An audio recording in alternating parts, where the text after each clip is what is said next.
언니들과 함께 책 그리고 영화를 이야기하는 언니들의 목신의 살로 리듬 타주세요. 조감독입니다. 영화는 민입니다. 안녕하세요, 셜록입니다.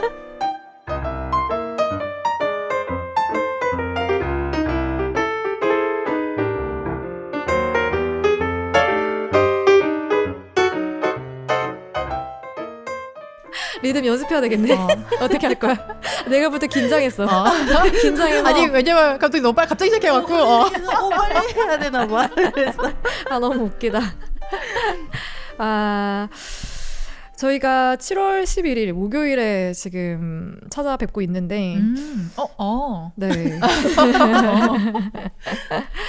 요즘 그래도 극장가가 되게 핫하죠. 붐비고 있다는 소문이 잠깐 들려오기는 합니다만 저 3주 전에 인사이드 아웃 봤어요. 2? 네, 2 봤어요. 보셨어요? 어땠어요? 괜찮았어요. 나쁘지 않았어요. 아. 근데 이제 이게 그런 게 있는 거지. 원이 워낙 그치. 새로웠잖아요. 그렇게 감정을 가지고 기쁨이 슬픔이 뭐 이렇게 소심이 이런 식으로 감정을 가지고 이야기를 끌어간다는 게 너무 참신했잖아. 근데 거기서 더 참신한 뭔가를 찾아야 되니까 여기에서 살짝 삐끗하는 게 있긴 했어. 완전 새롭다 이런 느낌까지 가지고 오지는 못했고 다만 그럼에도 불구하고 인간이 되게 감정이 완벽하지 않잖아요. 되게 여기서 되게 핵심이 불안이거든요. 2의 핵심 감정이 불안이거든요. 와 근데 그 불안을 가지고 이야기 풀어가는 그 과정은 너무 흥미로웠고 그거는 되게 좋았다. 그리고 내 학창 시절도 떠오르게 되고 지금도 저는 메인 감정이 불안인 것 같거든요. 네, 그래서 그런 부분에서 인사이드 아웃 2 극장에서 볼만하다. 네. 저는 극장은 못 가가지고 저 지금 준비하는 드라마에 아역들이 나오는 분량이 좀 길어요. 그래서 약간 레퍼런스 겸 기묘한 이야기를 다시 보고 있거든요. 너무 좋아요, 기묘한 이야기. 근데 지금 그 친구들 다 컸긴 했는데 그 시즌 1부터 보면 너무 귀여워요. 맞아요. 그 뽀글머리에 모자 쓴 친구랑 그리고 또 되게 밀리바비 브라운 좋아하시잖아요. 저는 여기 아직도 이 배경화면이 밀리바비 브라운. 이게 너무 다시 보는데도 뭐 스토리도 당연히 새롭고 그 아이들이 막 이렇게 투닥투닥하는 게 너무 귀여워가지고 맞아요. 완전 엄마 미소하면서 계속 다시 한번 느끼지만 그거 보면은 애들은 정말 빨리 커요. 시즌이 갈수록 그냥 아이들이 쑥쑥쑥쑥 크는 게 그렇지. 보이고 지금 완전 뭐 밀리바비 브라운 결혼한다던데 꼭 본조비 아들하고. 그러니까 진짜? 결혼 약혼 맞아, 약혼했어요. 야, 아직 빠르다. 21살밖에 안 됐는데. 그러니까. 진짜 빠르다. 음. 와 부럽다. 그러면서 그러니까. 그렇게 보고 있어요. 너무 귀여워. 저 사실 요즘에 바빠갖고 영화나 사실 드라마를 볼 시간이 없어서 계속 좀 이제 메마른 상태였는데 사실 이제 오늘 하는 작품을 다시 봐서 너무 좋았고 그리고 이제 이거 하느라고 미니님이 이런 거 말해도 되나? 그 공유 계정을 주셨어요. 근데 갔더니 보고 싶은 작품이 너무 많아서 되게 설레고 있어요. 나 그것도 계속 보려고. 디즈니 플러스 봐요. 같이 봐요. 저도 공유 받은 거지만 같이 쉐어합시다. 디즈니 플러스로 이제 보고 싶은 것들을 충분히 즐길 수 있도록 이거 봐야지 막 찍어놨어. 옛날 미드 재밌는 게 많아요. 그러니까 거기. 엘리 백빌도 거기 다시 있고. 맞아. 위기주부도 다시 보세요. 저는 그거는 소장으로 있어요. 그래요? 저도 그 디즈니 플러스에서 봤거든. 위기주부들. 그러니까 OTT 되게 넘쳐나는 콘텐츠 많으니까 언니들 여름 휴가 때 꼭 챙겨서 보시길 바랍니다. 다중이 특집 혹성 탈출. 인간의 다중성은 과연 어디까지 우리가 그 실체를 파헤쳐볼 수 있을 것인가에 대해서 오늘 심도 있는 대화를 나누게 될 것 같고요. 혹성 탈출 시리즈입니다. 함께 이야기 나눌 영화. 제가 1편만 가지고 얘기를 할까? 고민을 잠깐 했었는데 근데 저는 시저에 대한 얘기를 너무 하고 싶은 거예요. 맞아요. 그리고 시저와 함께한 인간들에 대한 얘기도 하고 싶고 그러다 보니까 1편으로는 그게 뭔가 정리가 잘 안 돼. 이게 시저가 3편까지 나오거든요. 그래서 3편까지 좀 쭉 같이 보고 이야기를 했으면 좋겠다라고 해서 언니들에게 되게 어려운 미션을 던졌어. 너무 재밌었어요. 그러니까 우리는 어차피 이게 인생작이어서 또 어땠어? 다시 봤잖아요 이번에. 그러니까 이게 그래도 한 3년 텀으로 계속 나왔었기 때문에 이렇게 몰아서 본 건 전 처음이고 그때 개봉했을 때 보고 아마 3편은 안 봤던 것 같아요. 3편은 되게 새로운 거 보니까 안 봤던 맞아, 것 같고 근데 이게 옛날 6, 70년대에 나왔던 3편의 혹성 탈출을 또 이번에 리부트를 했는데 내용은 좀 다르거든요. 완전 다르거든요. 조금 더 지금 리부트해서 저희가 얘기할 이 2010년대 때 나온 것들이 지금 현 시대에 조금 훨씬 더 닿아 있는 그런 이야기였고 과거에 나왔던 60, 70년대 혹성 탈출은 막 우주선 타고 우주로 가는 맞아요. 이야기여가지고 맞아요. 근데 훨씬 재미있게 우리랑 닿아 있는 이야기로 봤었고 또 이 참 리더 시저가 이상형. 너무 매력쟁이여가지고 보는 내내 완전 우리 태어나면서부터 죽을 때까지 보잖아요. 맞네. 한 평생을 함께했던 일대기를 되게 저 한 일주일 안에 되게 헌팅하면서 막 이렇게 차에서도 보고 기차에서 보고 이랬는데 너무 시저와의 함께했던 시간 너무 좋았다. 너무 좋아서 너무 그러니까요. 감동적이었어요. 제 감독님한테 항상 얘기하는 제 완벽한 이상형 시죠. 이상형이었어. 지도자. 맞아. 저는 사실 이 혹성 탈출이라는 작품을 굉장히 좋아해요. 왜냐면 제가 8살, 9살 때 70년대 판으로 TV 드라마로 봤었거든요. TV 영화로. 근데 그때 너무 큰 문화 충격을 느끼고 너무 공포심을 가지게 됐어요. 그리고 그때 이제 사실 그 비주얼이 저한테는 어떻게 받아들여야 되지? 맞아. 왜냐면 너무 8살, 9살이었으니까. 그치. 그래서 좀 무서웠는데 이게 또 원작이 있더라고요. 근데 그때 이제 보고서 원작이 또 좀 무서워갖고 원작을 막 찾아보고 했었던 기억이 나요. 근데 그리고 항상 마음속에 나에게 좀 충격을 줬던 두 작품 중에 하나였거든요. 하나는 포트리스. 또 다른 건 이 혹성 탈출이라는 건데 포트리스라는 영화가 있어요. 그리고 영화 깜짝 놀랐어. 그것도 어릴 때 봐갖고서 와 너무 무섭다라고 들은 생각했던. 것 같아. 네. 제가 살롱에서 여러 번 언급을 예전에 했었어갖고 네. 근데 혹성 탈출을 그러다가 저는 사실 이 1, 2, 3편 다 개봉한 날 다 봤어요. 영화관에서. 네. 어떤 나라에 살든 무조건 가서 봤고 그리고 확실히 보면은 이게 좀 최근에 나온 걸수록 CG가 굉장히 좋고 점점 발전하는 게 느껴져서 맞아. 너무 좋았고 맞아. 사실 전 다른 거 안 보였어요. 이 시저의 지도력 정말 설레었어요. 너무 설레면서 와갖고 저희 같이 동거하는 여자애한테 나 이상형이 저 시저로 말했더니 언제 정말 외모 안 보시는구나. 왜요? 시저 눈알 요정인데. 아니 근데 계속 보다 보면은 잘생겨 보여. 너무 멋있어요 진짜로. 진짜. 그래서 되게 설레이면서 봐갖고 맞아. 너무 사실 너무 좋았어. 그래서 이 영화는 그냥 다른 거 다 멋있지만 시저의 지도력이 너무 이제 부각이 되니까 비교된다. 점점 이제 우리 인간의 지도력, 인간의 리더들과 이렇게 왜냐면 정말 된다. 요즘에 없는 거니까. 그러니까 진짜 찾기 힘든 리더십이거든요. 그의 리더십은. 그치. 그래서 우리가 오늘 혹성 탈출 2011년 작품 그리고 14년 작품, 17년 작품 이게 이제 리부트 시리즈예요. 그래서 이 작품 세 작품에 대해서 간단하게 줄거리를 좀 소개해드리고 시저와 인간에 대한 이야기를 같이 나눠보도록 하겠습니다. 네. 2011년 작품 혹성 탈출 진화의 시작. 네. 진화의 시작은 어떤 이야기를 담고 있습니까? 진화의 시작은 일단 시저의 시작이죠. 네. 제가 좋아하는 또 배우, 민님도 좋아하는 배우 제임스 프랭크가 아. 또 과학자 윌로 스파이더맨에서 맞아요. 인상적이었던 친구. 맞아요. 일단 제임스 프랭크가 연기한 과학자 윌은 치매에 걸리는 아버지를 치료하고자 인간의 손상된 뇌세포를 증식시켜주는 치매 치료용 약을 개발하고 있어요. 이 약 이름이 ALG113이라는 건데 이거는 임상 실험으로 침팬지들을 좀 많이 이용을 하고 있어요. 근데 이 실험 중에 고도의 지능을 갖게 된 한 침팬지가 실험실을 탈출해서 완전 폭주를 해요. 그래서 결국 경찰에 의해서 살해되는데 이 침팬지가 사실 폭주한 이유는 지금 임신한 상태였기 때문이에요. 그래서 이제 이 아기를 지키기 위해서인데 이때 태어난 아기 침팬지를 몰래 이제 윌이 집으로 데리고 오는 거예요. 그래서 시저라는 이름을 지어주고 가족처럼 지내면서 발달 과정을 다 이제 영상으로 기록을 하기 시작해요. 근데 시저는 이제 엄마가 그 약을 이미 실험을 하면서 투여를 받았잖아요. 그래서 이미 3살 때 8살들이 풀 수 있는 퍼즐을 다 풀고 믿기 어려운 속도로 인간을 능가하는 지능을 갖게 돼요. 근데 그러다 어느 날 이제 그 윌의 아버지가 치매였잖아요. 근데 이웃집 남자하고 시비가 붙어서 공경에 처하자 시저가 본능적으로 이 할아버지를 구하기 위해서 인간을 공격하게 돼요. 그래서 동물을 학대하는 이런 유인원 보호시설로 보내지게 되는데 거기서 또 우리 추억의 배우 말보이가 등장하죠. 말보이였구나. 성인 말보이. 어쩐지 낯이 익더라. 거기서 이제 시저는 처음으로 유인원들하고 함께 지내면서 수많은 침팬지들이 학대당하는 모습을 보게 되고 경험하고 자신의 정체성을 좀 자각을 하게 돼요. 그래서 이들의 우두머리가 돼야 되겠다라는 걸 본능적으로 느끼게 됩니다.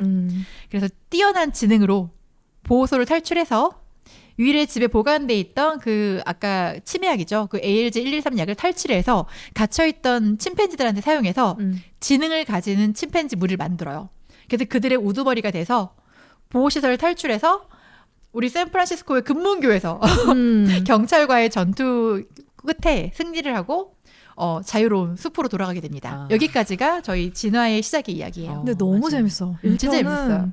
1편은 지금 봐도 시간 가는 줄 모르고 막 빠져 들어갔어요. 진짜 재밌어요. 그리고 어린 시절도 너무 귀엽잖아요. 너무 귀여워. 애기들. 성장하는 그 과정도 너무 이쁘게 잘 맞아요. 담아가지고. 요게 1편의 이야기고요. 그 뒤에 3년 뒤에 이제 2편이 나옵니다. 네. 혹성 탈출 반격의 서막. 어떤 줄거리가 담겨져 있죠? 이번 반격은 이 인간이 만들어낸 치명적인 바이러스 그 G123 그 바이러스로 인해 또 다른 바이러스가 이제 생성이 되면서 그게 인간들한테 치명적인 바이러스로 퍼지면서 인간이 거의 멸종이 되는 상황이 된 거예요. 그래서 그 바이러스가 퍼진 10년 후 시저가 이끄는 그 진화한 유인원들은 숲속에 자기들의 삶의 터전을 만들고 우리 옛날 정말 유인원들처럼 우가우가하는 그 분들처럼 그렇게 숲속에서 나무로 불로 뭐 전기 없이 그렇게 사실은 행복한 그냥 생활을 하고 있어요. 10년간. 그리고 서로 인간과 유인원들은 10년 동안 만나지 못했어요. 서로의 생존을 확인하지 못한 상태였고 그리고 바이러스로부터 살아남은 아주 극소수의 인간들은 도심에서 멸종 위기와 가족을 잃은 이제 고통 속에서 살아가게 되는데요.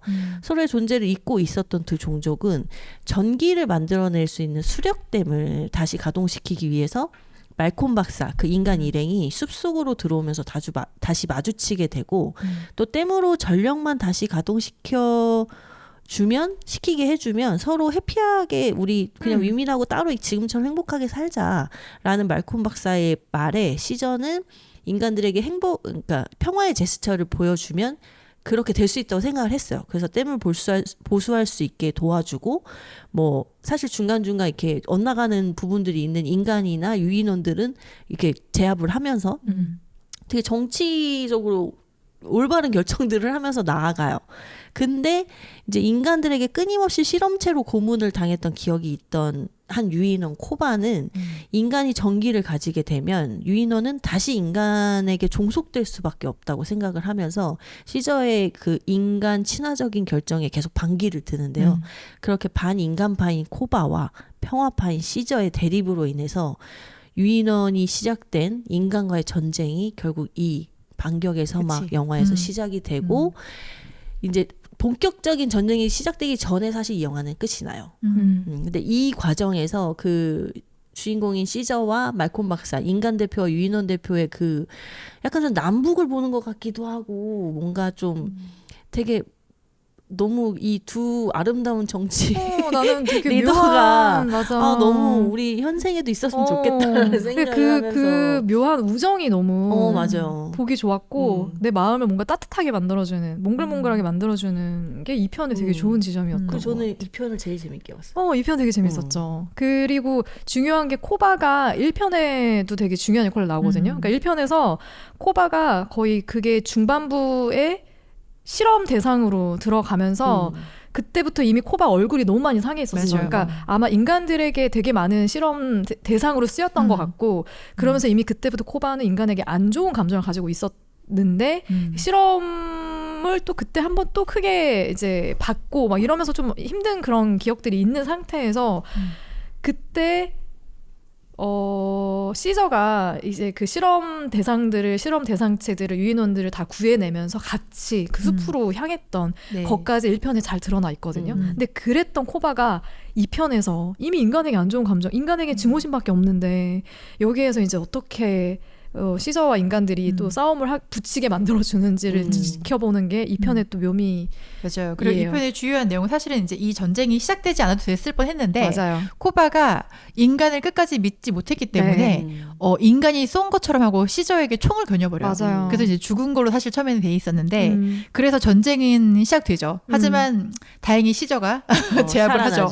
하지만 전쟁은 이미 시작됐다. 그러니까 나 그게 되게 슬펐어. 이 편에 가장 슬펐던 장면이 그거였어. 시저가 이 전쟁을 더 이상 되돌릴 수 없다라고 아는 거지. 그래서 말콤과 헤어질 때도 그 얘기를 하잖아요. 전쟁은 이미 시작됐다. 그때 너무 멋있었어. 그 말콤이 그러니까. 평화를 이룰 수 있을 줄 알았어. 이러니까 시저도 나도 그랬어. 왜냐면은 이제 이 편의 마지막에 그 인간 무리, 그러니까 수장이죠 그때 게리 올드만이 북부에 있는 군사에게 연락을 해요. 군대한테. 이런 전쟁이 있을 것 같다고. 그래서 이제 그들이 내려오고 있는 상황이었어. 그러니까 피할 수 없는 전쟁을 이제 예견을 하고 이제 이렇게 마무리가 된 거죠. 맞아요. 네. 여기까지가 2편의 이야기였고 이제 3편 종의 전쟁은 진짜 종의 전쟁이 시작되는 이야기입니다. 2편이 끝나고 나서 10년 아니죠. 5년이 더 흘렀죠. 네. 5년이 더 흐른 뒤의 이야기예요. 인간들이 이제 시저를 어떻게 해서든지 잡아서 족치려고 무리를 지어서 인간 군부대를 만들어가지고 쫓아다니는데 2년 동안 시저의 행적을 누구도 찾을 수 없었어요. 인간들이. 그랬는데 그 사이에 악명 높은 대령이라 불리는 그자에 의해서 시저의 본거지가 이제 밝혀집니다. 밝혀지면서 시저의 가족들을 다 무참히 죽여버려요. 죽여버리고 떠나게 되는 거죠. 이러면서 시저가 자기 가족도 잃고 그리고 이제 이 본거지가 밝혀졌기 때문에 인간들에 의해 노출이 됐기 때문에 어떻게 해서든지 이 부족들을 이끌고 새로운 터전을 잡아서 떠나야 되는데 자기는 떠날 수 없는 거지. 내 가족이 다 죽임을 당했는데 어떡해. 그러면서 이제 코넬리아라는 부인이 있었고요. 그리고 코넬리우스라는 둘째 아들이 있었고 그 위에 푸른 눈이라고 불리는 첫째 아들이 있었어요. 근데 이 첫째 아들은 2에서도 큰 활약을 하거든요. 근데 부인과 첫째 아들이 죽임을 당한 거죠. 그러면서 이제 막내 아들과 본인만 남아있는 상태에서 나머지 이제 무리들을 새로운 터전으로 옮겨 보내고 본인은 이 인간에게 복수를 하기 위해서 길을 떠납니다. 길을 떠나는데 여기에서 너무너무 고맙게도 모리스라는 동료 그리고 루카라는 세 동료가 함께 해요. 그 길을 함께 떠나게 되는데 이 과정에서 사실은 인간들이 우리를 그러니까 그런 거지. 여기에서 또 중요한 건 뭐냐면 같은 유인원 무리였는데 코바와 함께하면서 자기를 배신함으로 인해서 이제 더 이상 이 무리로 돌아오지 못하고 인간에게 붙어가지고 인간의 앞잡이 노릇을 하는 그런 유인원들도 생겼어요. 그래서 그들과 함께 이 시저를 찾아다녔던 거야. 그래서 실제로 성공도 했고 근데 그들을 인간은 또 당나귀라고 불러. 동키라고 불러. 약간 낮춰보는 거죠. 약간 우리 약간 조센징이라고 불렀던 일본인들처럼 그렇게 낮춰 부르는데 그런 어떤 관계들도 설정이 되어 있고 유인원도 유인원을 배신하는 그런 세계가 펼쳐진 거죠. 그 상태에서 이제 찾아 나서는데 여기에서 중간중간 받았던 정보들은 그런 거야. 뭐 인간들이 군부대를 크게 이끌고 이제 이쪽으로 옮겨오고 있대. 움직이고 있대. 그래서 그들이 함께 힘을 합쳐서 우리를 아마 멸종시키려고 할 거야 라는 예상을 하고 그들을 일단 빨리 찾아서 대령을 어떻게 해서든지 처치를 하자 이렇게 나서는데 뭔가 이상한 거야. 분위기가 이상한 거야. 인간이 인간을 죽이는 모습을 계속 발견을 해요. 그래서 인간이 인간을 왜 죽이지? 하고 봤더니 그새 5년 전에 발생해서 많은 인간들을 멸종시켰던 그 바이러스가 또 변이란 거예요. 그러니까 인간들이 이제 면역 체계를 가지고 충분히 살아남아서 자기만의 세계를 구축해서 갈 수 있겠다라고 생각했던 그 시점에 또 변이 바이러스가 나타나니까 이 변이 바이러스의 특징은 인간이 언어 능력, 인지 능력을 상실하게 만들어서 그냥 진짜 짐승처럼 만드는 거예요. 그러니까 인간이 아닌 인간이 되는 거죠. 그래서 그런 거를 되게 두려워했던 대령이 그런 인간들, 그런 변이 바이러스에 감염된 인간들 그냥 다 죽여버리고 심지어 자기 아들마저도 네, 죽여버리고 이제 자기는 그래서 이렇게 살아남은 사람들끼리 무리를 이루어서 살아가야 된다라고 생각을 하는데 이제 다른 더 큰 군부대를 이루고 있는 그 무리에서는 약으로 치료할 수 있다. 좀 더 평화적인 어떤 전략을 취하자라고 얘기를 했던 거죠. 그래서 그 두 인간 집단이 서로 대치를 하게 된 상황이 된 거예요. 거기에서 유인원 무리들이 낀 거죠. 그러니까 사실은 유인원과 인간의 싸움이 아니라 인간과 인간의 싸움에서 유인원들이 일종의 그 벽을 세우고 요새를 더 단단히 만드는 도구로서 힘이 좋으니까 유인원들이 이제 그들을 데려다가 벽을 세우는 그런 역할로 이제 노예로 부려먹을 생각을 하고 대령이 시저의 무리들을 다 감금을 하는 상황까지 벌어지게 됩니다. 여기에서 이제 우리의 참된 리더인 시저는 되게 많은 고민을 해요. 고민을 하는 게 나도 이제 증오심밖에 남지 않은 거야. 예전에는 인간과 뭔가 평화를 유지하려고 하고 인간에 대한 좋은 감정과 사랑하는 어떤 애정이 남아 있었는데 이제 그런 게 완전 사라지고 나니까 내가 시저인가? 나는 코바인가? 그치. 코바가 은근 많이 등장해요. 네. 코바의 환영이 계속 보이는 거예요. 근데 그런 자신을 돌아보게 되는 그런 과정들도 보이고 과연 난 무엇을 향해 가는 게 맞는 것인가라는 생각을 하게 되고 그러면서 결국에는 자신의 부족들을 구해내고 인간으로부터 탈출하면서 그러면서 새로운 터전으로 가지만 거기에서 시저가 죽음을 맞게 된다는 이야기가 3편에 실려 있습니다. 진짜 너무 슬펐어요. 왜냐면 제가 딱 죽었을 때 울었던 두 캐릭터가 있거든요. 아이언맨과 시저하고. 저는 드래곤볼 손오공. 원피스 에이스도 있다. 근데 저는 보면서 1편, 2편, 3편 다 이 세 편을 관통하는 메시지가 인간이 이렇게 잔인할 수 있나? 그런 생각을 진짜 많이 했어요. 1편에서도 보면 그 유인원 보호소 거기에서도 인간 그 말콤? 말콤이 아니라 말포이? 말포이. 말포이. 말포이. 말포이가 말포이합시다. 엄청 괴롭히잖아요. 그러니까요. 유인원들을 뭐 이들이 자기한테 어떤 해를 가한 것도 아닌데 엄청 무시하고 괴롭히고 악랄하게 굴고 그리고 인간의 생명을 지키기 위해서 인간의 생명을 연장시키기 위해서 되게 악랄하게 실험 대상으로서 유인원들을 이용하고 그리고 이 편에서도 자기들을 위해서 이렇게 댐을 보수할 수 있도록 도와줬는데도 불구하고 결국에는 그들을 또 처치하기 위해서 물론 이제 전쟁을 일으킨 그 코바라는 나쁜 놈이 있긴 했지만 그렇더라도 그 전후 사정을 살펴보려고 하지 않고 우리를 위해서 그들을 처치해야 되는 게 너무 당연한 인간의 어떤 본성 3편에서도 마찬가지거든요. 결국에는 내가 살기 위해서 이들을 그냥 무참하게 다 죽일 수밖에 없는 죽여야 된다고 믿는 그런 인간의 어떤 본성에 대해서 되게 많은 생각을 했어요. 그 양면성에 대해서도 계속 이야기하고 있다고 생각을 했고 그래서 약간 그런 생각도 드는 거예요. 진짜 실제로 영화처럼 우리가 정말 어느 순간에 동물의 IQ가 지능이 우리만큼 올라와. 혹시라도 얘네들이 우리를 지배하는 게 아닐까라는 막 그런 경각심이 생기게 된다면 우리는 결국에는 전쟁을 치르게 될까? 그쵸. 그들을 없애기 위해서 우리는 잔인무도한 어떤 그런 행위들을 하게 될까?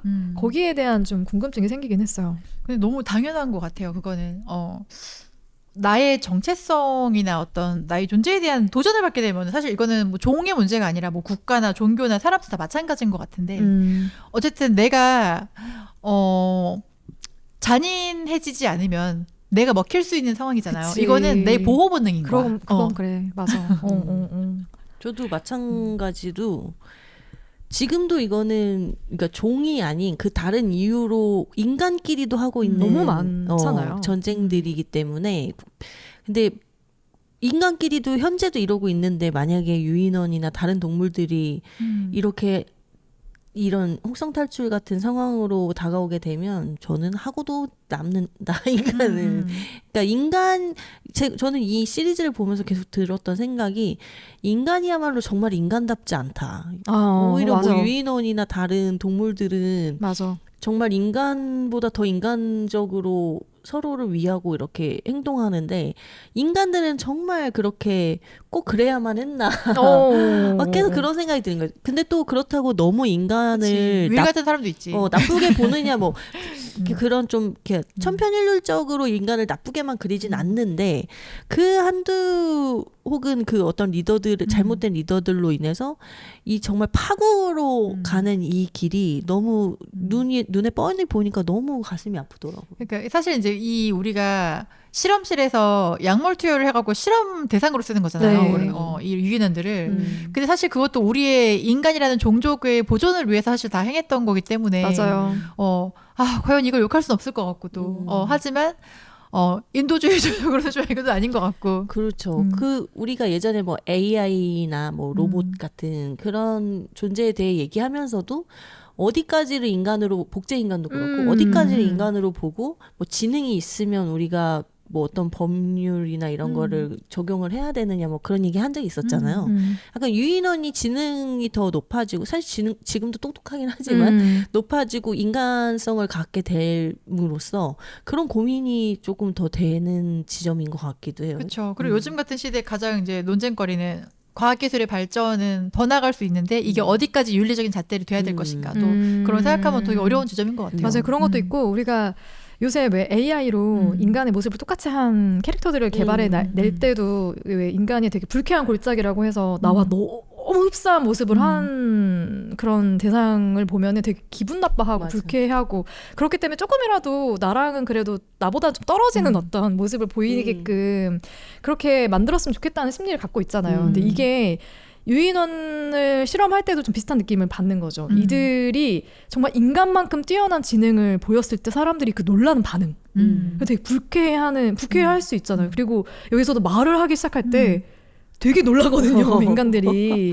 근데 우리가 흔히 쉽게 생각하면은 아니 뭐 얘네가 우리와 비슷한 지능을 가지고 우리와 비슷하게 대화를 뭐 언어를 구사한다고 해서 우리한테 위협이 될까? 라고 생각할 수 있는데 저 어렸을 때 봤던 8살 9살 때 봤던 그 오리지널 버전의 혹성 탈출이 제가 너무 충격적인 이유가 그거였거든요. 그러니까 거기 보면은 유인원들이 지능이 높아, 인간처럼. 그래서 인간을 사냥을 해서 거기서 성관계 하는 것까지 지켜보고 약간 그런 내용까지 사실 담겨요. 근데 우리나라에 들어온 건 제가 알기로는 그 편집된 걸로 얘기 들었는데, 그리고 이제 모든 과정을 다 실험을 하는 거예요. 그래가지고 막 죽이고 그러는데 그 중에 한 명의 남자 주인공이 그 유인원들이 하는 말을 구사할 수 있게 된 거예요. 그래서 걔가 거기서 완전 스타야, 시저처럼. 그래서 제가 그걸 역으로 어린 시절 때 보다 보니까 그 너무 저한테 큰 충격이고 완전 웃겼던 반대로 거예요. 뒤집힌 세상이었구나. 그래. 그래서 결국은 거기서도 우리 윌 같은, 아까 누구였죠? 2편에 우리 무슨 박사죠? 말콤 박사 같은 그런 선한 유인원들이 있는 거예요. 그래가지고 그 박사가 얘를 이 행성에서 탈출시키려고 도와줘요. 근데 왜냐면 이제 이들은 지구에서, 우주에서 불시착해서 거기 떨어진 거였거든요. 그러니까 다른 행성으로 간 건데 지구로 다행히 돌아가는데, 돌아간 지구가 사실은 고릴라들이 지배하는 그런 그게 바뀐 거예요. 그런 세상이 있었던 거예요. 그래서 제가 너무 충격이어서, 만약에 저 시대가 저런 세상이 정말 오면은, 근데 그게 사실 이제 지금 AI가 우리를 도용할 수 있는 세상이 오잖아요. 그래. 그럼 나는 어떻게 살아가야 되지? 근데 저는 그렇게 막 포획당해서 내가 막 실험 대상으로 내가 막 올라가 있고, 내가 그 유인원들 앞에서 성교배를 하면서 인간 어떻게 생겼는지 보여주고, 나는 그러면은 혀를 깨물겠다 그 생각했었거든. 왜냐면 내 존엄성을 우리 갖고 있잖아. 그거는 버리지 않겠다. 근데 이게 이제 뒤집어서 표현한 세상이 그렇게 되는 거니까. 그러니까 사실은 이런 유인원들이나 동물들의 입장에서는 우리가 그런 대상이 되는 거죠. 잔인한 종족이지. 인간은 진짜 그 피라미드 꼭대기에 있지 않으면 그 성에 차하지 않는 그런 본성이 좀 있기도 한 것 같아요. 네, 그래서 그게 셜록님이 얘기한 그 스토리가 포에서 이어져요. 이 새로운 시대라고 해서 얼마 전에 올해 개봉했던 포가 이제 3의 시대가 끝나고 300년 뒤에 이야기거든요. 그래서 그때 이제 이게 있었잖아. 그 변이된 바이러스에 사람들이 감염이 되면은 인지 능력을 모두가 다 이제 인지 능력을 상실한 인간들. 그래서 인간들이 막 오오오 하고 생활하고 있고, 거기에서 유인원들은 계속해서 발전을 해가지고 유인원의 문명을 이룬 거예요. 네. 그 시대에 이제 또 돌연변이처럼 말을 할 수 있는, 그러니까 인지 능력이 있는 인간이 나왔어. 근데 그 인간의 이름이 노바예요. 인간의 이름이 노바인데 3에서 여자애가 나오거든요. 되게 중요한 인물로. 그 여자에게 노바라는 이름을 모리스가 지어주잖아요. 그 이름이 그대로 포에서도 나오거든요. 그래서 인간들이 이제 그 인지 능력을 가지고 있는 소수의 인간들이 어떻게 하면 자신들의 문명을 다시 한번 구축할까를 고민하고 있는 지점과 그리고 이미 우리가 이뤄놓은 유인원의 문명을 지키고 싶어하는 유인원들의 싸움으로 또 싸워. 네, 그렇게 갈 것 같아요. 네, 그런 이야기가 4편에 나옵니다. 근데 사실 가장 중요한 거는 시저예요. 시저의 이야기예요. 1, 2, 3편 모두 시저의 선택과 결정에 의해서 모든 이야기가 다 흘러가거든요. 그래서 저는 시저의 리더십에 대해서 이야기를 해보고 싶은데 1편에서는 실험의 대상이었던 유인원들을 모두 탈출시키기 위해서 사실 목숨을 걸고 행동하고 2편에서는 힘들게 이제 이뤄온 유인원 무리들을 지키기 위해서 되게 멋있었어. 인간들 막 찾아가서 우리는 평화를 지키고 싶다. 막 소리. 그것도 되게 짧은 단어로 맞아. 표현하는데 그게 너무 카리스마 있는 거야.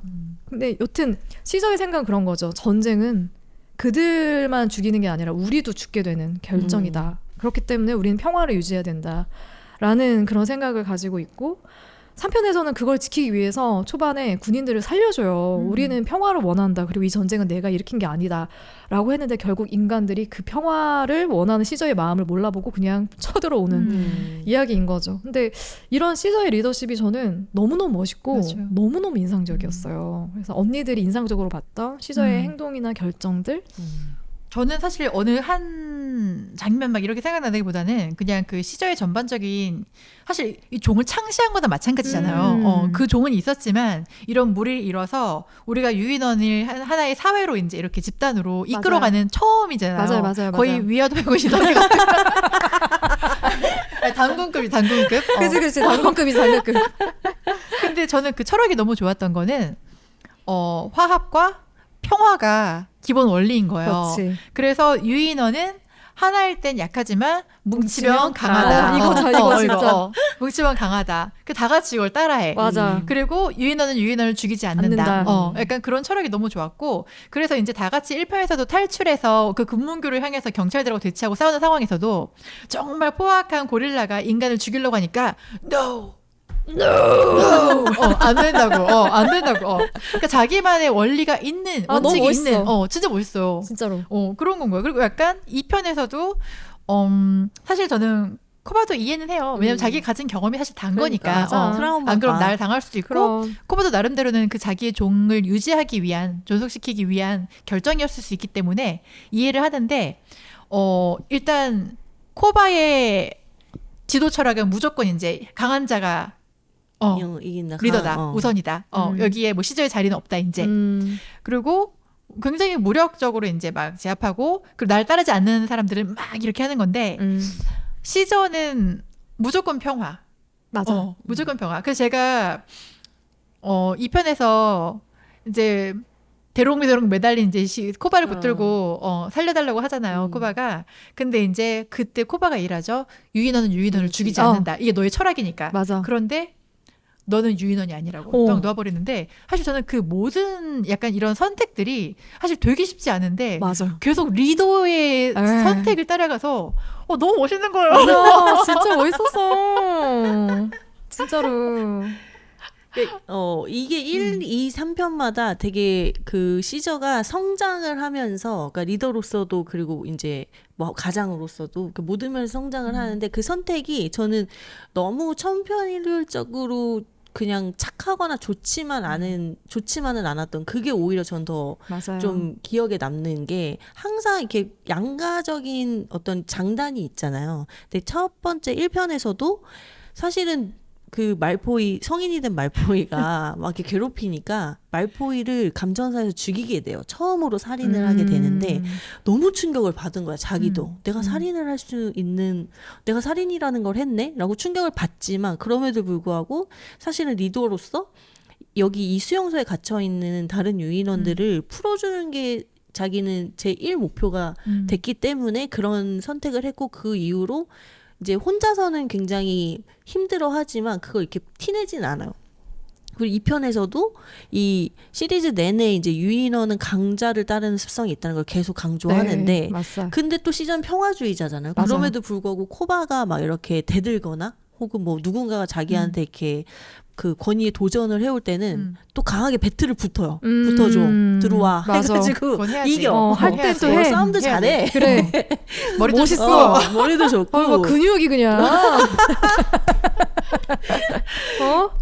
그리고 이 편에서의 가장 큰 아까 그 타워에서 코바에 손을 놓을 때도 저는 또 이거 되게 그냥 평범한 헐리우드 영화면 또 살려주겠지? 막 이랬었는데 사실은 계속 그 2편 내내 시저가 후회했던 게 코바가 이렇게 엇나갈 걸 자기가 예상했었어야 된다. 맞아. 그러니까 무조건적인 평화와 무조건적인 수용이 리더로서 좋은 다른 사람들을 그러니까 다른 유인원들을 위험에 빠뜨릴 수 있다는 걸 내가 미처 깨닫지 못했다.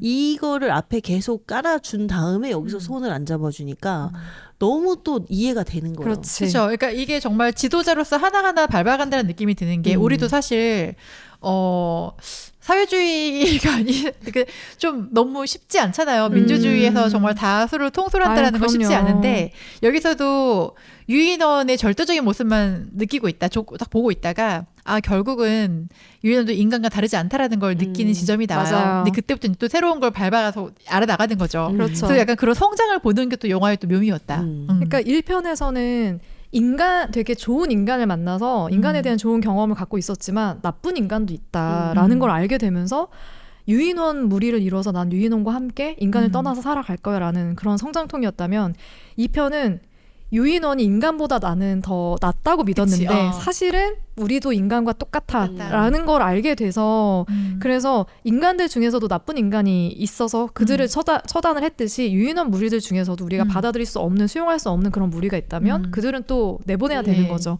그걸 깨닫게 되는 게 2편의 맞아요. 이야기. 그리고 저는 3편도 되게 좋았던 거 뭐냐면은 사실 3편에서 시저의 역할이 되게 크진 않아요. 그냥 지도자의 역할로 그대로 있지만 사실 그 시저 주변의 인물들이 시저를 따르고 되게 많이 돕고 맞아요. 함께 뭔가를 만들어 나가고 한다는 게 전 너무 사실 되게 좋았어요. 나 너무 결국은 감동적이었어. 가장 지도자다운 모습은 그건 거거든. 맞아. 그 일방적이지 않은 모습. 처음에 3편에서 복수를 위해 무리를 떠나보내고 이제 혼자 나는 복수하러 갈 거야 할 때 진짜 이제 인간이 다 됐네 막 그런 맞아. 생각을 했었는데 나중에 제가 되게 인상적이었던 거는 그렇게 떠나보냈던 무리들이 잘 갔을 줄 알았는데 자기가 없는 상태에서 그 수용소에 잡혀 있는 걸 그렇지. 발견하게 되잖아요. 그때 너무 막 절망적인 눈빛으로 내가 무슨 짓을 한 거지? 그렇지. 뭐 이 얼굴이 너무 그 후회와 자책이 보여서 그 앤디 서커스 너무 잘해 아주 그냥. 정말 잘해요. 그래서 그 3편에서 먼저 신세계를 향해 떠났던 새로운 터전을 향해 떠났던 이제 유인원들이 다 같이 거기 이제 강제 수용이 돼서 강제 노역을 하고 있는데 결국은 시저까지 이제 들어가게 되니까 맞아요. 너무 이제 물도 못 마시고 먹지도 못한 유인원들이 시저를 보고 반기질 못해요. 네. 왜냐면 너무 이제 고통스럽기 때문에. 피하는 거야. 그런데 막상 이제 어떤 순간이 돼서 저들에게 먹을 걸 물과 마실 걸 달라. 음식을 줘라. 그래서 이제 그 대령이 총구를 겨누죠. 저들에게 빨리 일하라고 얘기하라고. 그랬더니 먼저 달라고 숫자를 세기 시작하는 거예요. 이제 죽이기 위해서 5, 4, 3, 1 사는데 갑자기 모든 유인원들이 일을 하기 시작하는 거죠. 뒤에서 그걸 보고서 며느리가 제일 먼저. 그래서 며느리 갑자기 돌을 들어. 그러니까 사람들이 그래 시절을 살려야 돼. 그치. 그 마음으로 다 같이 돌을 들기 시작한. 나 거기서 좀 멋있었어. 나 뭉클했죠. 뭉클했어. 결국 받아내죠. 그 약간 대령이 정말 사이코처럼 막 또라이인데 이 사람도 너무 자기 아들도 잃고 사실은 그 바이러스로 인해 이 유인원을 미워할 수밖에 없는 그런 이유가 있기는 있어요. 근데 너무 간 거지. 너무 너무 간 사람이라 다른 사람들조차 이 대령을 이해할 수 없기 때문에 지금 공격을 하러 오는 거고 이 유인원들을 맞아요. 이용해서 사실 인간 대 인간의 전쟁의 유인원을 가운데 낀겨 넣은 거예요. 이 맞아요. 대령이 그렇게 만들어버린 네. 거라서 참 전 여기서도 시저도 그렇고 주변 인물들도 그렇고 다 너무 3편도 진짜 재밌었어요. 진짜 재밌었어요. 재밌었어요. 재밌었어요. 그래서 제가 3편을 되게 흥미롭게 지켜봤던 거는 2편까지는 인간과 유인원의 대립 같은데 좀 포커스가 맞춰져 있었다면 3편은 이제 유인원들의 이야기에 좀 더 포커스가 맞춰지는 그러니까 시저와 시저를 따르는 주변의 캐릭터들이 좀 더 입체적으로 등장하기 시작해요. 그래서 여기서 보면 2편에서는 이제 시저의 반대파였던 코바의 이야기가 주를 이루는 거고 3편에서는 이제 시저를 끝까지 지키는 무리들이 있거든요. 모리스라는 오랑우탄이 있고요. 로켓이 고릴라였죠. 네. 네, 고릴라. 아, 여기는 그러고 보니까 총 네 종이 종류의- 등장해요. 침팬지, 보노보, 그리고 고릴라, 오랑우탄 이렇게 등장을 합니다. 그래서 루카라는 또 침팬지, 다른 침팬지 이 셋이서 시저가 혼자 길을 떠나려고 할 때 같이 등장을 해가지고 너를 살리기 위해서 함께 살기 위해서 우리가 같이 가는 거다라고 하면서 같이 쭉 이 어려운 길을 함께 가거든요. 그러면서도 또 감초처럼 등장하는 게 인간 군대의 앞잡이가 된 윈터와 레드라는 유인원도 등장해요. 인간이랑 똑같아. 친일파 같이. 아유. 언니들 기억에 남았던 유인원을 하나씩 꼽아볼까요? 저는 일단 가장 기억에 남았던 건 모리스. 저 진짜 최애 캐릭터. 저도요. 진짜 왜냐면 좋아. 모리스가 1, 2, 3편 다 등장을 해요. 맞아요. 그래서 처음부터 끝까지 시저의 옆을 묵묵히 지키면서 너무 좋아. 그의 얘기를 너무 들어주고 진짜. 그의 또 응원을 해주고 그리고 이 시저가 되게 아빠 같았다면은 모리스는 엄마처럼 그 무리들을 되게 따뜻하게 안아줘요. 맞아요. 이제 심지어 3편에서 만났던 그 인간 소녀조차도 너무 좋아. 너무 그러니까 좋아. 정이 있고 사랑이 있는 네. 어떤 캐릭터인데 그런 썰이 있어요. 모리스 사실 여자다. 그 모리스 액션 캡처했던 배우가 그 원에서 등장을 하거든요. 그 법원에서 청구서 가지고 가서 그 앞에 창고 앞에 있던 네. 아주머니 있죠. 네. 90일 이후에 오시라고. 60일 이후에 오시라고 했나? 90일. 그 90일 이후에 오시라고 했던 그분이 모리스의 액션 캡처를 했던 여배우예요. 네. 여자 근데, 맞네. 여자예요. 그러니까 이게 약간 실제로 모리스가 여자여서 시저 짝사랑 이런 거 많이 돌았었어요. 그래서 진정한 승리자가 모리스고 미치겠다. 저는 어쨌든 지도자로서의 시저의 처음과 끝을 함께 했는데 결국은 3편에서 평화롭게 우리가 이제 너무 새로운 좋아. 터전을 찾아서 시저가 부상을 당한 몸으로 불구하고 끝까지 무리들을 이끌고 그 낙원으로 모두를 보내고 사실 그 평화 속에서 조용히 눈을 감는데 모리스가 이제 수아로 얘기를 해요. 손을 잡고 너의 아들에게 시저가 우리를 위해서 무엇을 했는지 내가 꼭 말해주겠다라는 얘기를 하는데 저 거기서 진짜 오열 가지마 안돼 눈물 나려 그래. 정말 그래서 뭔가 제 느낌상 되게 의리는 인프피의 느낌이 아닐까? 그런 것 같아. 진짜 이프피 그쵸? 느낌이야. 이프피 느낌 있죠? 되게 정이 있고 마음도 따뜻하고. 근데 모리스는 1편에서도 가장 시저가 힘들 때 그 힘이 되어줬던 맞아요. 그 처음으로 소통이 됐던 그런 그래서 유인원이었잖아요. 처음 대화 기억하세요? 네. 수화를 하세요. 맞아. 그래서 나 서커스단에 있었어. 그래서 나 인간들에게 몇 개 배웠어. 그리고 중간중간 조언도 해줘. 중간 인간은 자기들보다 뛰어난 유인원을 좋아하지 않아. 그래서 맞아요. 모리스는 조언도 해주고 정말 잘 들어주고 항상 시저가 있은 없은 뜻을 함께하는 게 2편에서 이제 코바가 인간들을 공격을 할 때 자기를 따르지 않는 유인원들을 가둬놔요. 버스 맞아요, 같은데. 맞아요. 근데 거기 이렇게 또 육중한 몸으로 갇혀 있어. 너무 귀여워. 너무 귀여워 진짜. 그리고 2편에서도 인간과 가장 친밀한 교감을 나눴던 게 모리스거든요. 그때 2편에 등장했던 인간 무리들 있잖아요. 댐을 다시 복원하기 위해서 왔을 때 말콤의 아들이 그림을 맞아. 그리는데 그 그림을 모리스가 너무 인상적으로 봤나 봐. 그래서 말콤의 아들이 모리스에게 만화책을 이렇게 펼쳐서 하나씩 한 장씩 읽어주는 거야. 근데 모리스가 되게 열심히 듣고 있어. 재밌게. 근데 그 교감도 너무 좋았거든요. 맞아요. 저도 그리고- 모리스 완전 최애예요. 그리고 3편에서도 시저가 자기는 이제 결국은 이제 이 분노를 사귀지 못하고 복수를 하겠다고 혼자 떠나겠다는데 남는 아까 말씀하셨던 모리스, 로켓, 루카 이런 무리들이 있잖아요.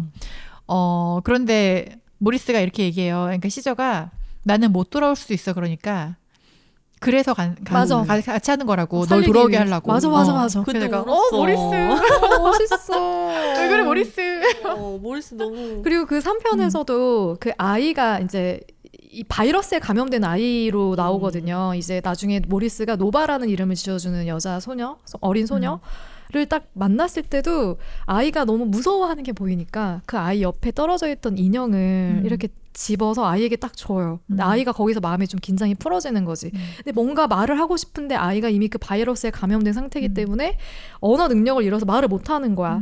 그래서 거기서 이제 모리스가 괜찮아라는 표시로 아이 그 인형의 얼굴을 쓱 만져주는데 그 사이에 교감되는 그 감정선이 보여가지고 너무 예쁜 거예요. 종이 달라도 좋은 앤 걸 알겠어. 그러니까. 맞아. 그리고 나중에 이제 그 소녀가 사실은 이제 우리가 이 4편이죠. 지금 리부트로 나왔던 네. 그 영화에서 인간이 지능이 이제 없어지고 좀 짐승화가 됐잖아요. 네. 근데 그게 사실 거의 시초처럼 나와요. 그래서 그 유인원들이 그 새로운 터전으로 이주를 할 때 같이 가, 그 소녀가. 네. 근데 그 소녀가 자기의 정체성에 혼란이 있을 거잖아요. 그럼요. 근데 그걸 못 느낄 정도로 사실 이제 그 지능이 없어지긴 했는데 유인원은 강하다. 유인원 얘기 계속 나오니까 물어봐요. 모리스한테 나 난- 유인원? 물어보니까 넌 노바. 어. 이름을 그때 지어주는 맞아. 건데 그러니까 인간이야라고 할 수 있을 건데 그러면 또 다른 혼란이 생겼겠죠. 그러니까 그렇지. 너한테 그냥 노바라는 걸 새로 지어준 거야. 그래서 저런 속 깊은 인프피 오랑우탄 하더니 아, 진짜 모리스 너무 매력적이야. 정말 친해지고 싶다. 진짜 너무 귀여웠어요. 저는 사실 되게 많은데 전 3편에 나왔던 그 완전히 서커스에 있던 혼자 있던 그 유인원이 약간 골룸 같기도 하고 아, 나쁜 유인원? 아니 나쁜 애 말고 아니, 그러니까 나쁜 유인원. 본인이 스스로 나쁜 아, 유인원이라고 아, 아, 얘기하는. 막 이러는 거나. 어. 근데 걔가 너무 기억에 남는 게 너무 깨발랄하고 너무 순진하면서도 약간 정확히 근데 이름은 안 나오는 것 같은데 처음에 이렇게 털잠바를 입고 나와요. 겨울이어서. 근데 뒷모습만 나와서 사람인가 했는데 딱 이렇게 진짜 도는 인간인 줄 순간 알았어. 도비 도는 순간 진짜 도비 같기도 하고 골룸 도비. 같기도 하고 너무 귀여운 얼굴로 자기 지금 너무 한 10년 만에 사람이래 유인원 처음 봐. 맞아. 그래서 우리 친구 막 이러는데 너무 그 순수한 마음이 막 느껴지면서 감초였어, 감초. 얼마나 외로웠으면 저렇게 그렇지. 사람 그러니까 그 친구 만난 걸로 막 집에 있는 거 막 다 퍼주고 먹을 거 주고 막 하면서 왜 시골에 우리 할머니 같기도 하고 저 너무 자꾸 마르고 쭈글쭈글한데 막 다 퍼주는 거 있잖아요. 그래서 너무 귀엽고 아, 너무 웃기다. 그 결국에는 이 유인원도 인간들 무서워하기 때문에 밖으로 나가지 않고 한 곳에서 10년 가까이 혼자 살았던 유인원이지만 맞아요. 같은 유인원들이 그 다른 유인원을 구하러 간다는 말에 사실은 그 수용소가 있는 위치를 혼자밖에 알 수가 없거든요. 혼자만 알고 있기 때문에 처음엔 안 간다 그랬다가 나중에는 시저가 자기 가족을 죽인 그 대령을 찾으러 간다고도 하고 뭐 그런 이런저런 이유 때문에 또 되게 마음이 약해, 여려. 그래서 결국은 그 수용소로 데려가지고 시저가 잡혀서 막 고난을 겪을 때도 그 친구들 모리스랑 뭐 루카랑 다 도와가지고 그 수용소에서 그 유인원들을 다 빠져나오게 도와주는 되게 결정적인 역할을 하는 신 스틸러였다. 맞아요. 그래서 3편이 조금 저는 무겁나? 너무 맞아요. 좀 그런가 생각이 네. 들었다가 이 친구 나올 때마다 너무 귀엽게 되게 설정을 잘한 것 같아. 그래서 이 친구가 가장 최근에 봐서 그런가 제일 기억에 남는 것 같아요. 이름이 딱 배드 에이프 역이네. 진짜? 그냥 나쁜 유인원이에요, 이름이. 어. 저도 되게 인상적이었어요. 되게 그리고 중요한 역할들을 중간중간 또 해내니까 되게 좋았고 저는 레드가 되게 인상적이었어요. 여기서 앞잡이로 나오는데 그냥 정말 인간에게 붙어서 부역하는 역할인데 근데도 가장 마지막에 정말 중요한 순간에 시저로 덮거든요.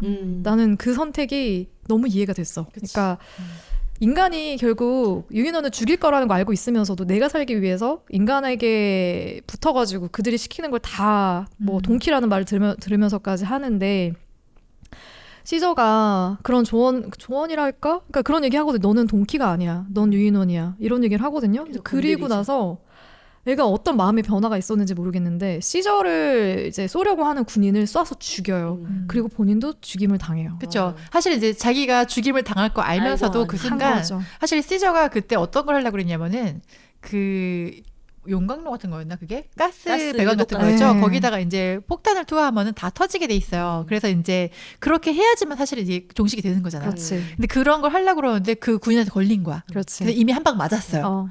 그런데 이제 걔도 시저가 살려준 그 살려준 군인. 애야. 그치, 어. 심지어 살려준 나쁜 놈. 군인이었어. 진짜.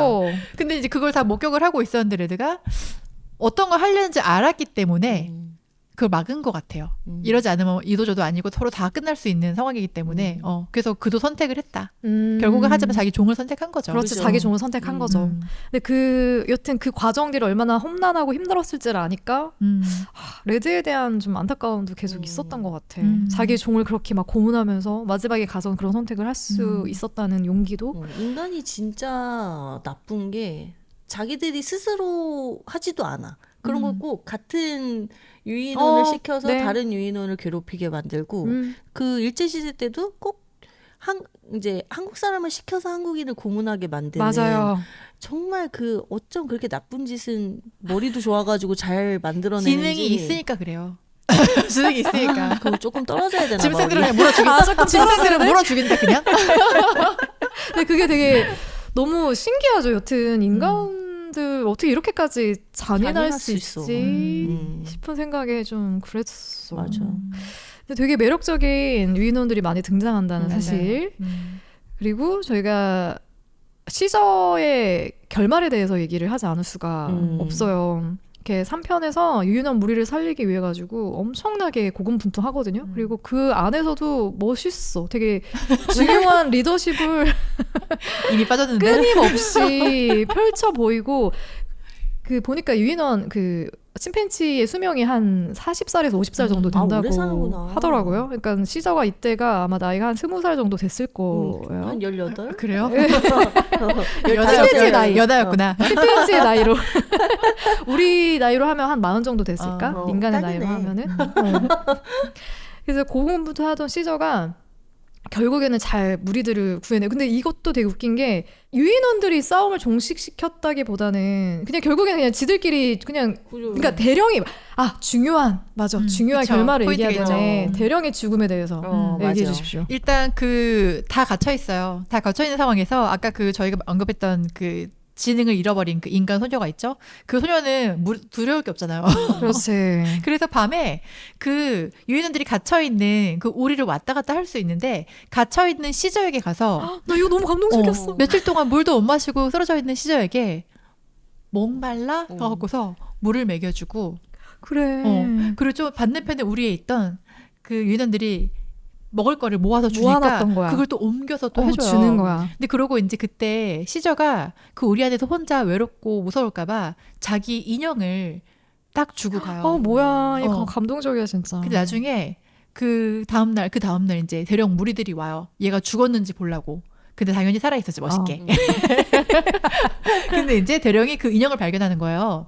그 인형이 이거 뭐냐고. 물어봐 이제 부하 불러갖고 이게 뭐냐고 어디서 났지? 딱 그리고 그 씬은 거기서 끝나는데 이제 카메라가 비치는 거죠. 그 인형에 묻어있는 피 한 방울. 그렇지. 그 모든 것을 퍼뜨렸던 그 피 한 방울이 묻어있었던 거지. 소녀의 혈액. 그래서 이제 유인원들이 결국은 탈출을 할 수 있게 돼요. 근데 이제 시저는 너희 먼저 가라. 난 해결하고 가겠다 하고 대령한테 갔더니 이미 대령이 언어 능력을 상실한 상태였어요. 시저가 총구를 겨누는데 더 이상 이게 의미가 없잖아. 그렇지. 근데 제발 죽여달라고 총구를 자기한테 갖다 대는데 이거를 죽이지 않고 총을 내려두고 떠나는 거죠. 그래서 대령이 스스로 이제 목숨을 끊어요. 근데 그걸로 사실 이제 뭐 복수라고 할 수 있을지 모르겠지만 그 상황이 이렇게 마무리되고 어쨌든 이 인간들끼리 전쟁을 위해서 인간들이 몰려와서 양쪽을 끼는 상황이 돼버렸어요. 근데 일단 유대인들은 모두 탈출을 했거든. 근데 이거를 해결하지 않으면은 이 둘의 전쟁을 종식시키지 않으면 얘들도 탈출을 못하는 상황이 돼서 이것 때문에 시저가 용기 있게 그 폭탄을 들고서 그 가스관으로 던지는 찰나에 결국 그건 터져요. 터져요. 아까 레드의 도움으로 결국 무사하게 터뜨렸는데 문제는 그 가스관이 너무 빵 터지다 보니까 산사태가 난 거예요. 눈사태. 눈사태가 나서 우르르 콱콱콱콱 하는 거지 이제. 그래서 이제 적군이 다 몰려와서 지금 인간들은 막 우리가 대령을 이겼다고 막 좋아하고 있는 상황인데 시저가 갑자기 숨어 있다가 일어나. 어딘가를 보는데 그 인간들도 시저를 보고서 황당한 거지. 뭐지? 쟤 뭐지 하고 총구를 겨누는데 그때 다 이제 시저가 보는 방향을 봤더니 눈사태가 나서 쫙 몰려오고 있는 거예요. 그래서 이제 유인원들은 그래도 기술이 있잖아요. 그래, 나무 타는 기술. 역시 기술이 있어야 된다. 그래서 결국은 인간들은 그 눈사태에 다 묻혀서 결국 다 죽음을 맞이하고 유인원들은 다 나무를 타고 올라가서 나중에 그 모든 게 지나간 후에 평화롭게 끽끽끽 거리며 서로의 생존을 확인하죠. 그리고 다 같이 평화롭게 자기들의 삶의 새로운 터전을 터전으로. 떠나는 거죠. 맞아요. 이게 3편의 결말이고 시저의 결말이기도 합니다. 그러니까 시저가 그때 터전까지는 같이 왔어. 근데 모리스가 딱 돌아보니까 시저가 이미 너무 피도 많이 흘려 있고 안 좋은 거야 상태가. 죽음을 바로 앞두고 있는 그런 상태였고 시저가 그런 말을 하죠. 이제 모두 집에 왔잖아. 유인호는 강해. 내가 있든 없든. 그러니까 모리스가 네 아들에게 가르쳐 줄게. 자신의 아버지가 누구였는지. 그리고 시저가 우리를 위해 한 일들을. 그러지 마. 시저가 진짜 눈물 한 방울 뚝 그러니까, 떨어뜨리고 바로 죽어요. 이게 시저의 마지막입니다. 숨을 거두고 여기서 이거 시저 이러면서 진짜 눈물 흘렸다니까. 잘 가라 진짜 시저. 그 와중에 모리스는 그냥 또 평화롭게 보내주니. 너무 평화롭게. 그러니까 소리 지르거나 막 그렇게 그치. 막 우왕좌왕하지 않고 그냥 그의 죽음을 그대로 받아들이면서 영화가 끝이 나는데 우리 진정한 리더이자 영웅이었던 시저에게 음성 편지 음성 메시지 남겨볼까요? 저는 되게 감동이었던 게 한 번 본인 복수를 위해 그냥 무리들만 보냈을 때 참사가 났잖아요. 생겼잖아요. 그 수용소로 그 무리들이 끌려간 걸 보고 사실은 그 수용소에서 마지막에 폭탄 던지기 전에 그 군인한테 화살 맞았을 때 이미 상처가 되게 커 보였거든요. 맞아. 근데 거기서 그 폭탄을 던지고 살아남은 상태에서 그 낙원으로 가길래 저는 괜찮나 했었어요. 근데 그치. 자기가 그 전까지는 죽을 수도 없었던 없는 거야. 그 이 무리들을 자기가 리더로서 거기 그 낙원을 데리고 갔어야 되는 거지. 거기까지 정말 그 생명줄을 겨우겨우 잡고 있던 시저야. 존댓말 써. 존댓말해. 네가 18이라 차마 존댓말을 못 쓰겠고 그동안 고생했고 실험실에서 태어나면서부터 유인원 동족들을 낙원에 데려다주고 죽을 때까지 너의 여정을 보면서 리더계 리더라는 게 얼마나 힘든 포지션인지 다시 한번 느끼게 되었어. 지금 인간 세상은 유인원이 네가 와서 정치를 해도 다 이길 수 있는 개판 아니 인간판이란다. 네가 죽지 않고 인간판에 와서 정치인들에게 한 수 가르쳐주거나 제발. 자서전을 한 편 내줬다면 좋았을 걸. 나는 참 아쉽다. 정말. 부디 좋은 세상에서 먼저 간 아내와 아들 푸른 눈과 행복하게 살렴. 행복을 빌게. 정말. 저는 뭐 다른 메시지는 없고요. 일단 뭐 시저의 훌륭한 리더십을 가슴 깊이 간직하겠습니다. Rest in peace. 그리고 정말 300년 뒤에 그 시저가 되게 중요하게 생각했던 그 상징적인 이미지 기억하세요? 창문 모양? 이렇게 그 문양이 그 300년 뒤에 부족들에게 대대손손 내려와서 그게 마치 하나의 십자가처럼 진짜 예수의 십자가처럼 그렇게 되게 상징적인 그런 기호로 쓰이거든요.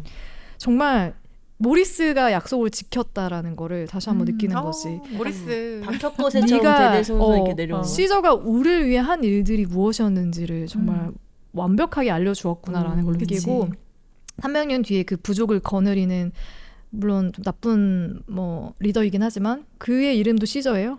진짜로? 스스로 시저라고 부르더라고요. 네. 그래서 그만큼 되게 훌륭한 일을 했다라는 거. 그리고 제발 시저의 리더십 좀 배워주세요. 진짜로. 누구한테 하는 얘기인지 아마 아실 거라 생각합니다. 진짜로. 네, 너무너무 훌륭한 시저의 모습을 볼 수 있어서 행복했던 시간이었고요. 되게 즐거웠고요. 그래서 저는 여름 휴가 사실 집에서 되게 시원하게 영화 보면서 즐기는 거 좋잖아요. 저 혹성 탈출 시리즈.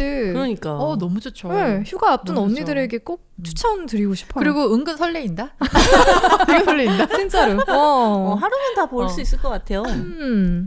이 영화는 제가 보기에는 전 이번에 그 확인 헌팅, 로케이션 헌팅 다니면서 아이패드에 저장해놓고 차에서랑 기차에서 막 이동할 때 봤었는데 중간중간 눈물이 나서 막 좀 힘들었지만 나만 그런 게 아니었다니 다행이다. 되게 인간이란 무엇인가, 인간성, 그리고 인간성이 과연 인간만 갖고 있는 건가? 인간이 갖고 있긴 한가? 라는 되게 많은 생각을 하게 만드는 영화였고, 그리고 지금 랑님 얘기를 들으니까 그 예전에 나왔던 것도 다시 보고 싶고, 새로 나온 4편도 보고 싶고, 되게 이 시리즈 자체가 굉장히 뭔가 되게 똑똑한 시리즈라는 네, 생각이 맞아요. 드네요. 네. 이게 우리나라에 있는지 모르겠는데 원작도 진짜 재밌어요 사실은. 음. 원작 SF 오. 프랑스 소설이거든요. 아, 네, 진짜 재밌어요. 그것도 봐야겠네요. 그러니까 이번 여름에 할 거 많네. 그렇죠. 저는 일단 이 영화를 어떤 분들한테 추천드리고 싶냐면 사실 저희가 지금 티 안 나는 되게 혼돈의 시대를 살아가고 있잖아요. 다 같이. 맞아요. 근데 정말 우리가 원하는 진정한 리더가 무엇인가를 확인하고 싶으신 분들한테 좀 추천드리고 싶어요. 진짜로요. 우리 리더가 성장해서 시련을 겪고 또 다른 성장을 이뤄나가는 모습을 이 영화를 통해 좀 아실 수 있을 것 같아요. 정말로 네 아실 수 있을 거라 생각하고요. 그리고 우리가 목성탈주로 되게 즐거운 이야기를 나눴는데 이제 즐거운 또 시간이 7월에 기다리고 있지 않습니까? 네. 저희 강릉 MT 저희의 그 공통된 7월의 계획이 있거든요. 네. 드디어 MT를 드디어 갑니다. 네. 상반기에 계속 미루고 미뤘던 7월 강릉 MT를 지금 준비하고 있고 아마 이 방송이 나가는 그 다음 주에 아마 가게 될 그쵸. 것 같은데 네. MT를 대한 우리의 자세. 저는 그날만 보고 가고 있어요. 그날만 위해 살고 싶어요. 그래요? 7월은 그냥 거기 올인. 그러니까 아, MT 우리 네. 저희 7월 19일부터 21일까지 강릉에 있거든요. 혹시 연락하지 마세요. 번개. 네, 혹시 뭐 그 기간에 강릉에 오시는 우리 애청자분들 너무 계시면은 연락 인스타 언니 세이데이로 연락 주시면은 저희가 또 번개 추진할 수 있으니까 한번 댓글 올려주셔도 좋고 쪽지 주세요. 네, 그럼 저희는 7월 강릉 MT 잘 또 마음에 준비하면서 8월에 다시 찾아올 예정이고요.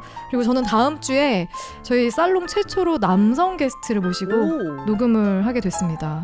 망설이는 사랑의 안희재 작가님을 초대하게 됐거든요. 다음 주에는 안희재 작가님과 안희재 작가님의 책 망설이는 사랑으로 다시 찾아오도록 하겠습니다. 저는 다음 주에 만나 뵙고 다음 달에 솔롱님, 미니님과 다시 찾아올게요. 다음 달에 만나요. 안녕.